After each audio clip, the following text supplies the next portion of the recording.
నిన్న జమ్మూ కాశ్మీర్లోని పహల్గాం వద్ద జరిగిన టెర్రరిస్టు కాల్పులను తెలంగాణ జనసమితి తీవ్రంగా ఖండిస్తున్నది.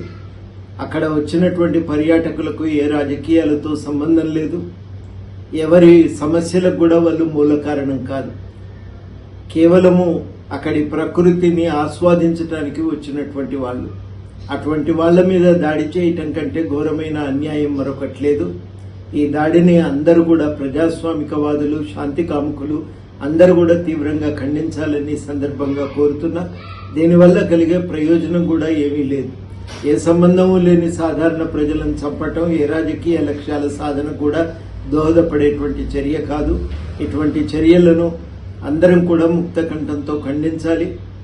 తప్పనిసరిగా ఇప్పుడు ఉన్న ఈ పరిస్థితుల్లో మరి కాశ్మీర్లో చిక్కుకున్న పర్యాటకులు వెనక్కి రావడానికి కేంద్ర ప్రభుత్వం తక్షణం చర్యలు తీసుకోవాలి. సాధారణమైన ప్రజలు కాశ్మీర్ను చూద్దామని వెళ్ళి ఇవాళ అక్కడ చిక్కుకుపోయారు.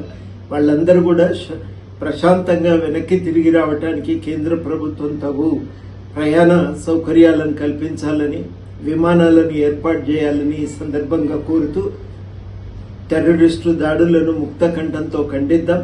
ప్రజాస్వామ్య పరిరక్షణకు, శాంతి పరిరక్షణకు పూనుకుందాం. విదేశాల్లో ఉన్నత విద్యను చదువుకోవాలని అనుకుంటున్నారా? అయితే వెంటనే ఫ్లైగ్రాడ్ ఓవర్సీస్ ఎడ్యుకేషన్ కన్సల్టెన్సీని సంప్రదించండి. మీ విదేశీ కలలను సాకారం చేసుకోండి. ఫ్లైగ్రాడ్